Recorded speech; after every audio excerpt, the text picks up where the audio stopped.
Dollar. Dirt and money, no soul. Had to go and get it, ain't no time to kick it. Got a stack and flip for my foes. Dollar. Please tell me you can hear me. Don't turn your back and don't neglect me. Just let me know if you need me. Dollar. Let me watch out for my partners. Keep my money long, get my team strong. Let me run away from my problems. All right, man. We're back with another Chillin' Scares video, man. We got 5 most disturbing posts on the internet. Time to see what y'all got going on the internet, man. A lot of y'all look cool for Cocoa Puff. Let's get it. On December 21st, 2025, a Reddit user under the name DPH_alt created a thread in the r/Louisville community with an alarming title. Possible serial killer in Louisville. The post itself made an ominous claim about a loose killer on a spree. So, my friend is in LMPD, and he said he overheard detectives from the homicide unit talk about multiple killings of unhoused people near the I-65 interstate. And they were saying how the killer supposedly drew a symbol near the bodies. Can we get more information about this, please? We need to know for sure. At first glance, it sounded like another baseless internet rumor. Local residents accused him of fear-mongering and intentionally spreading panic among people. Contact the Coalition of the Homeless, any of the shelters, or the actual police to see if this is true. This is more spreading fear and false information than anything. Lay off the drugs, so tired of seeing fear-mongering posts.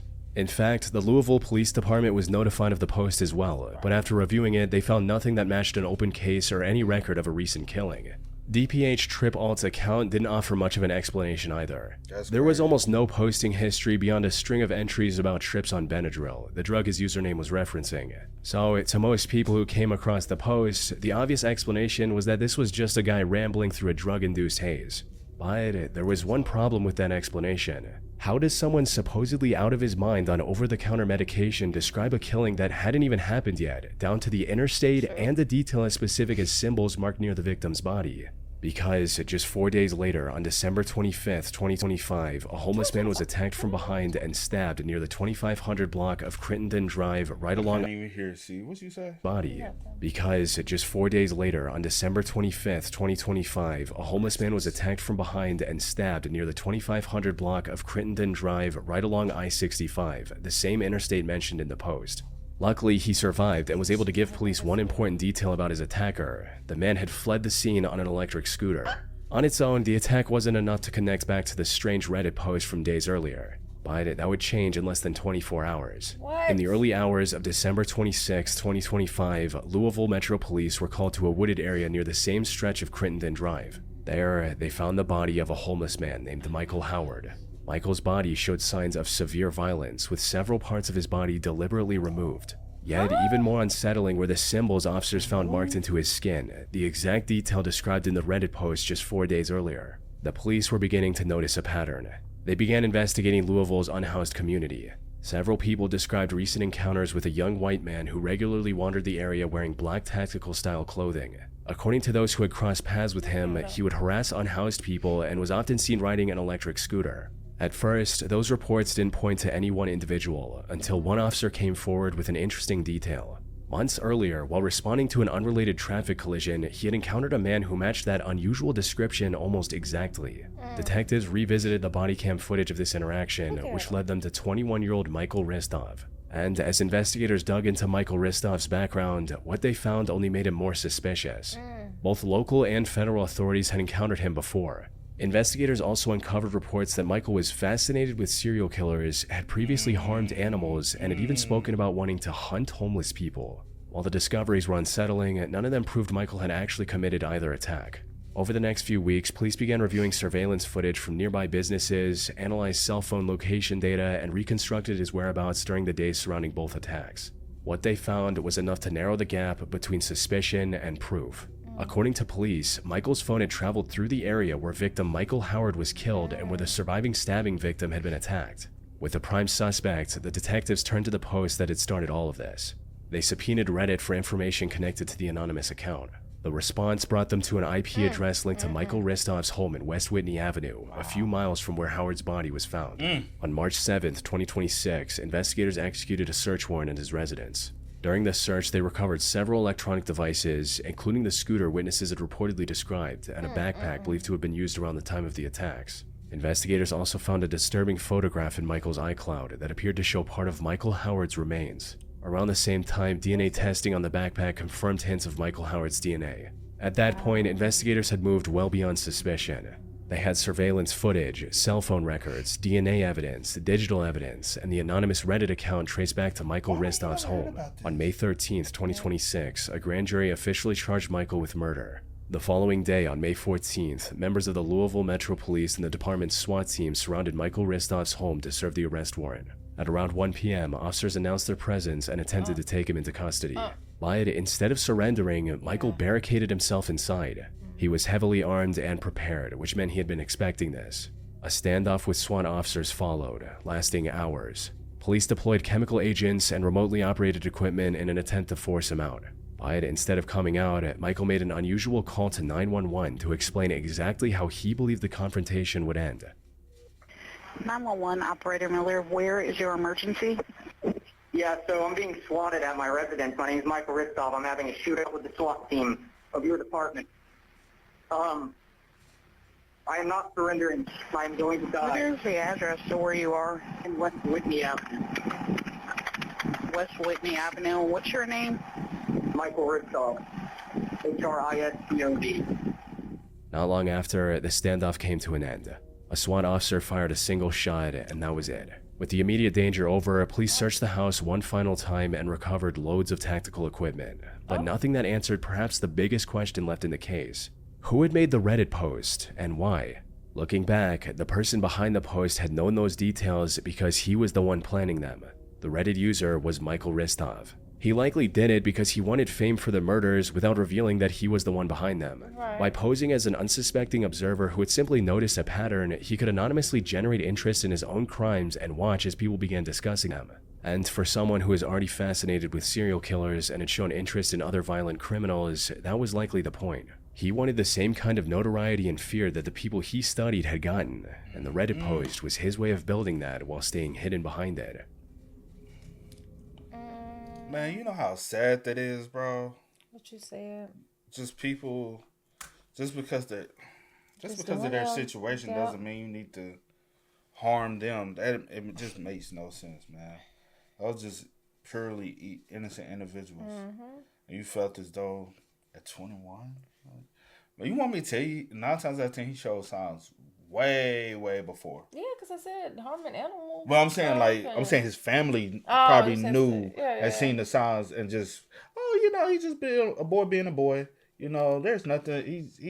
He's not doing nothing to harm anyone. Yeah.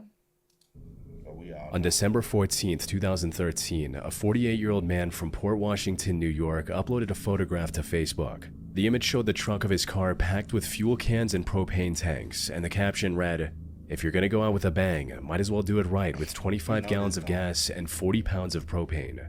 The man behind the post was Michael, or Mike, McNeil. Mike lived in a quiet suburban neighborhood with his wife Angela and their 2-year-old daughter. From the outside, there was little to suggest anything unusual about his life. He was just another husband and father living on a residential street in Port Washington, which made the photograph all the more unsettling. What would a suburban father need with 25 gallons of gasoline and 40 pounds of propane? A few people wondered the same thing, asking Mike where he was planning to escape to or use the gas for. "You are on Long Island. Where exactly are you planning to escape to? That's some expensive gas for your race car. Or is it an imposter?" But Mike brushed off the concern, replying, "Stocking up to avoid gas lines in case of hurricane, and we grill all winter long." His explanation seems reasonable enough, and no one thought much more of it. But just 8 months later, that comment about stocking up on gasoline would become one of the most unsettling details of his story. On the evening of August 5th, 2014, at around 8:15 p.m., officers from the nearby police department were called to Mike's home following reports of a domestic dispute. When they arrived, Mike's wife and their 2-year-old daughter were still inside. But as officers began escorting them out, they noticed something strange. The air around the house smelled strongly of gasoline. At first, they couldn't tell where it was coming from. But sensing the danger, they quickly moved the mother and child further away from the property. They had barely made it down the driveway when the detached garage exploded. The blast was so violent and powerful that witnesses compared it to a bomb. A huge fireball rose over the neighborhood as thick black smoke filled the sky, while the force of the explosion rattled homes blocks away. Flames quickly spread across the property, damaging neighboring homes and melting the siding on nearby houses. More than 100 firefighters from 17 departments responded as police evacuated the surrounding residents. Once the fire was finally extinguished, investigators began searching through what remained of the garage. Inside the rubble, they discovered the body of 48-year-old Michael McNeil. At first, it might have seemed like Michael had simply been caught in an unexpected explosion by accident, but fire officials determined that wasn't the case. What was even more disturbing was when they sifted through the debris, investigators recovered gasoline containers and propane cylinders that looked disturbingly similar to the ones Michael had photographed and posted online 8 months earlier. So, why had this happened? The first and most likely explanation centered on what had been happening inside his marriage. By the summer of 2014, Michael and his wife were going through a bitter divorce. The relationship had deteriorated to the point that she filed a restraining order against him. In fact, the only reason officers were already at the house that evening when the explosion happened was because of another domestic dispute. There were also signs that Michael had struggled with anger management before. Earlier that year, he had been charged following a road rage incident after an argument with another driver escalated into criminal misconduct. Looking at those facts alone, the conclusion seems straightforward. This was a man in the middle of a volatile divorce who had snapped during yet another argument. But if the explosion really had been nothing more than a sudden burst of rage, why had Michael made a Facebook post about 25 gallons of gas and 40 pounds of propane 8 months before that argument ever happened? The timing didn't line up with someone acting on impulse. It suggested that whatever happened inside that garage had been thought about and possibly planned long before the night of August 5th. But not everyone who knew Michael saw it that way. In a Land Cruiser forum discussing his death, a man named Carl wrote, "I was close to Mike and his family. Mike did have a problem, but he did not try to harm his wife or child. This I know for a fact." But the belief of someone who knew him personally wasn't enough to explain away what the evidence actually pointed to. The Facebook post was from 8 months earlier, and cylinders recovered from the debris matched exactly what he had photographed. And whether Angela had called 911 or not, Michael wouldn't have known. The garage was a detached structure with no line of sight to the front of the house, meaning as far as he was concerned, his wife and daughter were still inside when it went off. Everything about that night suggested that Michael hadn't just been trying to destroy the garage, he was trying to take out everything. Yes. That being said, none of these theories were ever confirmed, and no official motive was ever established. In hindsight, Michael's explanation about the grilling and hurricane supplies becomes much harder to take at face value. Thank you, HJ. Thank you for the sub. Thank you for the tier 1 sub. Appreciate it. W sub in the chat. W sub in the chat, y'all. If the explosion had been planned, those supplies may have been the first step toward the fire that ultimately shook an entire neighborhood. Whatever Michael's true intention was, we will never know for sure. Yeah, I didn't know about. I have heard about this case, not necessarily full details, but I have heard about the case. I swear I thought we did a body cam or something about this, but I feel like it's been a while ago. That's why. Okay. So we might have heard Nick Crowley even might have somebody touched on this. I swear. But I'm pretty sure, like, if he was in the garage when all this happened, I'm pretty sure he thought they were still in the house, not even knowing. Cause that was another that was a ball. You know what I'm saying? You know what I'm saying? Well, I'm saying. Oh, yeah. Sorry. On the night of November 22nd, 2022, 22-year-old college student Jasmine Pace left her mother's home in Chattanooga, Tennessee shortly before 11:30 p.m. The following day was Thanksgiving, and Jasmine was expected to spend it with her family. Instead, her mother, Katrina Pace, received a text message from Jasmine's phone explaining that she had decided to stay with a friend for the rest of the week. Considering Jasmine had recently lost her grandmother to cancer, her family didn't immediately find the decision alarming. They thought she might simply want some time away to grieve. But 3 days later, that assumption would fail. On November 26, 2022, a new post appeared on Jasmine's Facebook account. The caption read, "Enjoying Thanksgiving with my baby." The post itself was a collection of random pictures and videos Jasmine had taken. On the surface, it was nothing unusual. But to people who knew Jasmine, the post didn't seem right. One comment simply said, "She didn't post this, y'all." Other comments pointed out that posting pictures like these were highly uncharacteristic of Jasmine. "I know Jasmine, and she would never post a picture of herself like this. It's too revealing, and she doesn't talk like that or tag her friends in a picture." Now, none of that proved anything on its own. It's not unusual for a 22-year-old to post something outside their normal habits or share photos they wouldn't usually upload. But one comment pointed out a much more disturbing detail. The recent tattoos Jasmine had gotten on her upper arm were completely missing, which meant these photographs weren't taken that Thanksgiving. What was even more concerning was that several other people noticed the word Chad still visible along the bottom of one of the photos, suggesting it may have been screenshotted from a private conversation on Snapchat. Taken together, those details pointed to one unsettling possibility. Someone had gone through Jasmine's older photos and private messages to piece together a Thanksgiving post after she disappeared. Worried that something had happened to her, her family began retracing her final movements. The friend she had supposedly been staying with hadn't seen or heard from her. Other friends had received text messages saying she wanted to be left alone, but strangely, none of those friends had actually spoken to her directly. Whoever had Jasmine's phone was trying to make everyone believe she was safe and simply wanted to be left alone, but it wasn't enough to convince her parents. Using a tracking feature on Jasmine's SUV, they located it parked outside an apartment complex. They reported the discovery to police, who took a missing persons report. But with no clear evidence of foul play at the time, the investigation made little immediate progress. So, Jasmine's parents continued searching on their own, and as far as they knew, Jasmine didn't know anyone who lived there. Which raised another question. If Jasmine hadn't gone there to visit someone, then who had left her car there? The answer came from two details her family had overlooked.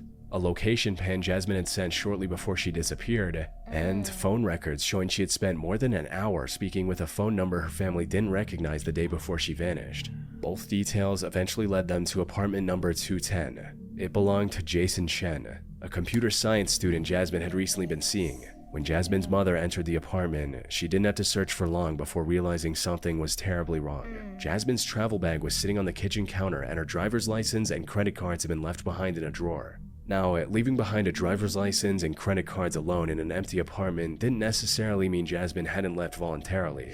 But by this point, almost every detail seemed to contradict the last.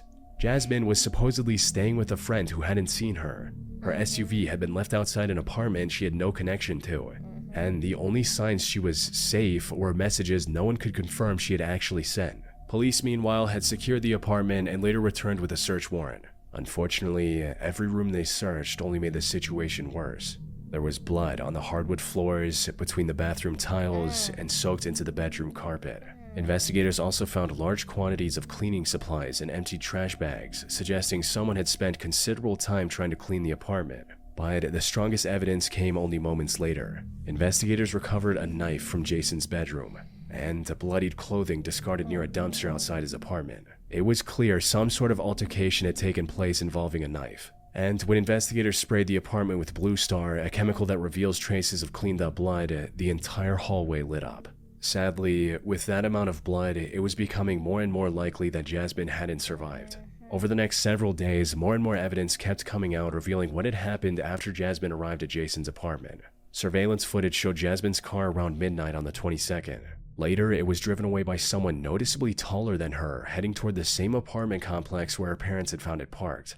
Jason's movements the following day revealed even more. Surveillance footage from a Walmart showed him alone, buying bandages, peroxide, and cleaning products. For a college student whose friend had just disappeared after spending the night at his apartment, those purchases painted a chilling picture. However, the most damaging footage came later that day. It showed Jason leaving his apartment carrying a large suitcase before loading it into his car. By November 29th, police had tracked Jason to his parents' home and arrested him. They also noticed fresh cuts on his right hand, suggesting he had recently been in some kind of physical struggle. Looking through his belongings, they found Jasmine's SIM card tucked inside a glasses case in his backpack. That single discovery answered one of the biggest questions surrounding the case. Jason had been the one sending messages from Jasmine's phone after she disappeared. And it also explained the unusual Thanksgiving Facebook post that Jasmine's family and friends had immediately recognized wasn't hers. He had gone through Jasmine's older photographs and private conversations before uploading them himself, hoping to convince everyone she was still alive. However, in trying to alter Jasmine's digital trail, Jason forgot to cover his own. His phone records showed he had driven out to a stretch of road running alongside the Tennessee River. On December 1st, investigators searched that same area and found a suitcase. Inside were Jasmine's remains. At trial, Jason's defense team tried to argue self-defense. But after 7 days of testimony, the jury needed less than an hour to reach a verdict. Jason was sentenced to life imprisonment with no possibility of parole for premeditated murder. In hindsight, the strange Thanksgiving post that was meant to hide the truth ultimately became one of the strongest pieces of evidence against him. Wow. Oh, 3 hours, you said why for money? I forgot the motive. We did a body cam on this one. And I forgot the details too. Yeah. It was on Just Thought. It was one of our Just Thought Lounge body cams. I can't tell you the. Let me see if I can tell you. Find the name out for you. You probably would be if you just type hers in, but just because he normally put like the names on the title. Let me see.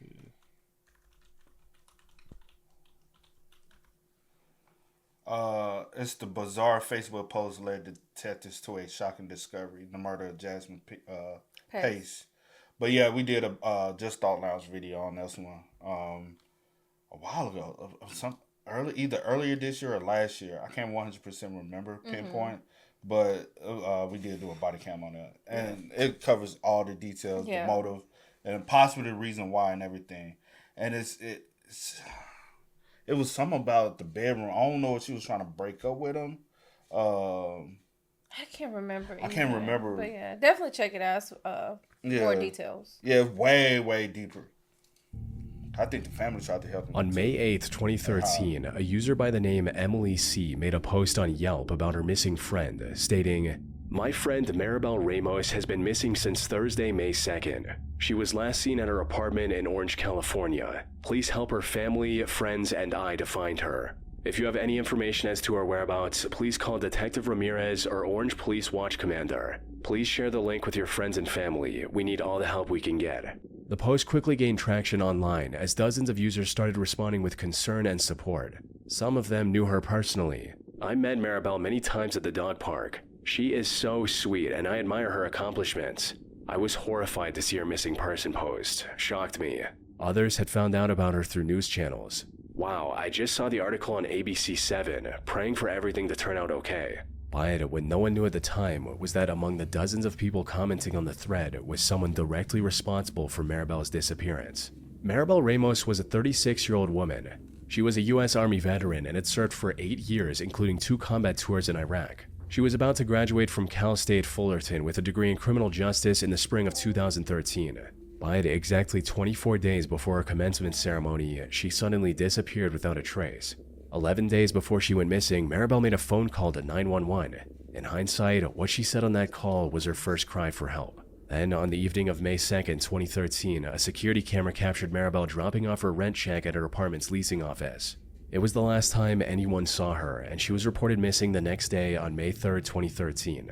That's when one of her friends had made the Yelp post, and before long, people in the area began offering their own theories about what might have happened.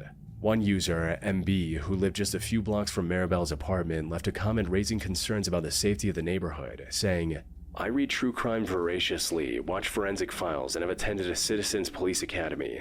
I live about 4 or 5 blocks from her apartment. That area is kinda ghetto. It could have been gang-related or a random crime incident where someone kidnapped her. She is a lovely girl. I pray she's found quickly and in good health." On the surface, this wasn't a stretch. Maribel was 5 foot 3 inches tall and weighed about 125 pounds. But there was a problem with that theory. When police searched Maribel's apartment, they found no signs of forced entry, no evidence of a struggle, and nothing to indicate that anything violent had taken place inside, which made it unlikely that a stranger had broken in and taken her. Instead, the circumstances increasingly pointed towards someone Maribel already knew. Police began looking into the people closest to Maribel, and her phone records quickly led them to her boyfriend, Paul Lopez. The two had met on Plenty of Fish, a dating site, and had only been dating for about a month. Maribel called Paul on the evening of May 2nd, shortly before she was last seen on surveillance footage, so investigators brought him in for questioning. But Paul's story checked out. GPS data from his car showed he was nowhere near Maribel's apartment that night, and police cleared him then and there. With every lead outside the apartment going nowhere, attention shifted back to where the case had gained traction, the Yelp thread.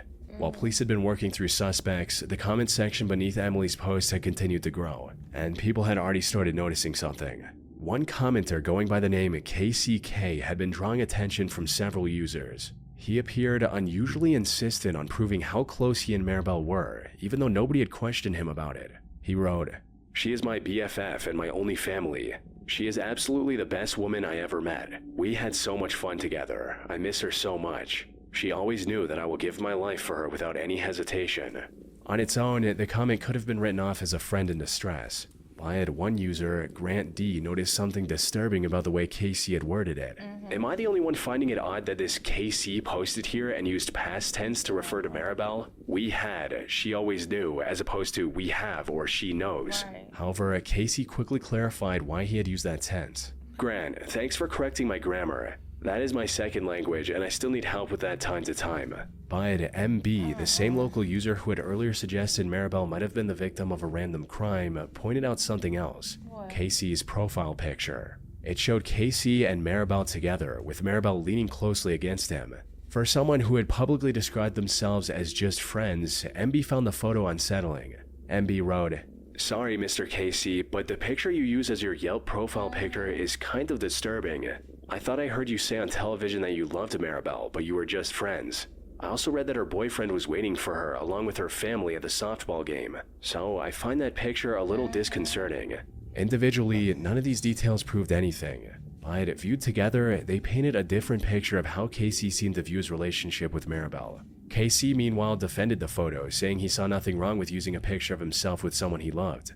Emily, who had created the original post, had also seen Casey at a candlelight vigil for Maribel, and she had noticed something strange about his behavior. "Casey, I saw you at the vigil. Why did you sit so far away at a distance? Why are you uncomfortable?" What Casey said in response made the situation even more unsettling. "One of Maribel's family members asked me why I was there. Also, a verbal threat when I was there. I was uncomfortable that police are assuming or insinuating that I'm a suspect." He then added, "I understand that we are all concerned about her, especially I am more than anyone else.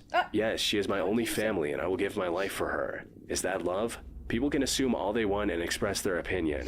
By this point, Casey was openly talking about police considering him a suspect, even though nobody on the thread had accused him of anything. And despite all the attention his comments were getting, Casey kept posting. Eventually, one user suggested him to stop commenting because the more he tried to explain himself, the more suspicious he was starting to look. Shortly after, Casey disappeared from the thread. Casey was Maribel Ramos's roommate. His real name was Kwang Choi Joy, a 54-year-old who had been living with Maribel for around 18 months. Casey had met Maribel through a Craigslist ad she posted looking for a roommate, and the two began living together in 2011. Over time, Casey developed feelings for Maribel that she didn't return. He had seemingly become obsessed with her, going as far as getting cosmetic surgery to look younger and paying to take her on a cruise. But during this time, Casey lost his job and stopped paying his share of the rent. The two began arguing over money, and eventually Maribel told him he needed to move out. And this is when the 911 call was made. 11 days before Maribel disappeared, one of their arguments got bad enough that she called the police. "Why are you crying?" Because I'm afraid. "What? Your roommate?" Well, he is like a 3-time belt.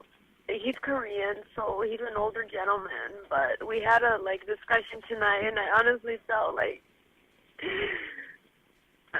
I'm just telling him that I'm not comfortable with him anymore, and apparently he's supposed to be leaving at the end of the month. I'm sure she didn't. By the time Maribel went missing, police already had reason to look closely at Casey, so they placed him under surveillance. Casey began visiting the Orange County Public Library to use its computers. An IT specialist monitoring his activity found that Casey had searched, "How long does it take a human body to decay?" Then he pulled up a satellite map of a remote area and zoomed in on a lone tree beside a road, almost as if he was looking for a specific spot. When the police went to search that area, they found a shallow grave hidden in the brush near the tree. The body in it was so badly decomposed that investigators had to rely on dental records just to confirm it was Maribel. The Orange County coroner spent 6 months trying to determine a cause of death, but the condition of the remains made it impossible. Despite that, the coroner ruled her death a homicide. Casey was arrested on May 17, 2013. In July 2014, he was found guilty of second-degree murder and sentenced to 15 years to life in prison. In the end, Grant D had been right. When Casey posted on that Yelp thread, he hadn't been careless with his grammar. He had referred to Maribel in the past tense because he already knew he had killed her. And while dozens of users were posting their concern and hoping for a safe return, Casey was reading every single one of them, knowing exactly where Maribel was the entire time. You know how fucked up that is? What you said. That is like some of the... That's the type of stuff you can't even make up, man. Know what you did. You reading everybody's concerns and... A roommate that was pushy is wanting to be more. more. Back, putting stuff out there. Like, oh, come on now. That's evil. You a monster for real. That's fast. That's fast. He is a monster. Taylor Jean Scrum was a 22-year-old physical therapist assistant from Jacksonville, Florida. According to her family, Taylor had a passion for trying new things and was always eager to meet new people. One of those passions was motorcycles. Under the TikTok username NinjaTay21, Taylor documented her life on 2 wheels. Whether it was joking about high-speed rides or playful exchanges with other riders, motorcycles had become a central part of her identity. Her videos attracted thousands of fellow motorcycle enthusiasts, but not everyone was there to cheer her on. Some followers couldn't help but worry about how dangerous the hobby could be, with one commenter writing, "My mom was a paramedic, and the horror stories I've heard about not wearing the right gear on a bike is real. Please be safe." But Taylor never seemed intimidated by those comments. She understood the risks and accepted them as a part of the experience, which is why she would occasionally joke about the dangers of riding. On May 23, 2022, she posted yet another video aimed at the people who kept warning her. The on-screen caption read, "You're going to get yourself killed on that." It was her way of expressing her frustration with those who constantly commented on the danger she was putting herself in. The TikTok caption even read, "I know, Karen, I know." Now, it's hard to blame the people who are worried. Motorcycling on its own is dangerous enough, but Ninja Tay wasn't just a casual rider. She was a sports bike enthusiast, regularly riding bikes built for very high speeds. And in 2022 alone, over 6,200 motorcyclists were killed on American roads, the highest number ever recorded. Later that evening, Taylor set out for what had become a weekly tradition. She joined a group of fellow riders at Woody's Barbecue in Palm Coast for the area's weekly bike night. It was a regular meetup where local motorcyclists would gather, eat, and ride together. After bike night wrapped up, Taylor and 3 other riders got on their motorcycles and began heading back to Jacksonville, traveling northbound on Interstate 95. At approximately 9:39 p.m., as the group approached mile marker 296 in Flagler County, all 4 motorcycles collided with one another while traveling in the left lane. According to Florida Highway Patrol, investigators were never able to determine why the riders crashed into one another. The impact threw all 4 riders onto the interstate. An SUV traveling in the center lane then struck some of the riders, while the survivors were taken to a nearby hospital with non-life-threatening injuries. By the end of the night, authorities confirmed that 2 of the 4 riders had died in the crash. One of them was 22-year-old Taylor Jean Scrum. But while the crash itself was devastating, one thing about it didn't make sense. How had 4 experienced motorcyclists, all familiar with the road, suddenly collided with each other on an open stretch of interstate with no obstruction and no other vehicle involved? The most obvious explanation was speeding. Several witnesses reported seeing the group riding aggressively and weaving through traffic shortly before the crash. And given Taylor's online presence, where high-speed rides and adrenaline-fueled clips were a regular feature, it wasn't surprising that many people felt the answer was obvious. Across social media, particularly on Taylor's last TikTok post, the prevailing opinion was that the riders had been pushing their luck until it finally ran out, with one commenter writing, "It gives me chills every time I hear about a biker death, then I go to their page and this is the last vid." But even though those witness accounts existed, the Florida Highway Patrol never concluded that the group had been racing, nor did investigators publicly identify excessive speed as the cause of the collision. So the official explanation remained that the motorcycles had collided with one another for an unexplained reason. Still, not everyone was convinced. Some people online believe the SUV driver may have deliberately swerved toward the motorcycles, with one user writing, "If the bikes were traveling at an excessive amount of speed, how fast was the SUV going that was seen approaching the group in the center lane when they collided? Did the SUV do a road rage swerve because the bikes were speeding, causing one of the riders to panic swerve into the other riders to avoid being hit by the SUV? I ride, and I've seen people in cars do crazy things to stop riders from doing things they feel inappropriate. It's a thought." It was a reasonable question, but the physical evidence didn't support it. Investigators determined that the SUV only came into contact with the riders after they had already been thrown into the roadway. There was nothing to suggest the vehicle had caused the initial collision. Other possibilities that could have explained the crash, such as a blown tire or a mechanical fault that sent one rider into another, were also ruled out. No defects were found in any of the 4 motorcycles, and no roadway hazards were identified at the scene. With every testable explanation eliminated, the Florida Highway Patrol was never able to determine exactly why the 4 motorcycles collided. In the days that followed, Taylor's social media was flooded with people returning to watch the final video she had posted just hours before the crash.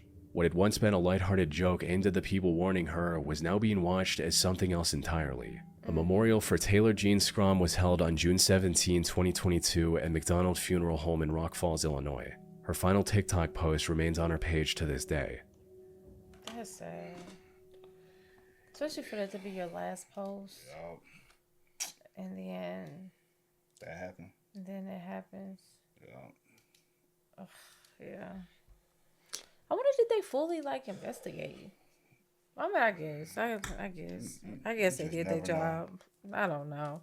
I don't have trust in a lot of things. But yeah. Okay. Hey man, y'all spam us up in the comments. Y'all let us know y'all thoughts about it for us in the comments down below for us, man. But until next time, y'all know how it go, man. Do go by the name DJ New Kid That Sings. Sierra Nicole. We are. Kid and We are. Ain't no time to kick it, got a stack of flip for my foes. Dollar, dollar, dollar, dollar. Please tell me you can hear me. Don't turn your back and don't neglect me. Just let me know if you need me. Dollar, dollar, dollar, dollar. Let me watch out for my partners. Keep my money long, get my team strong. Let me run away from my problems.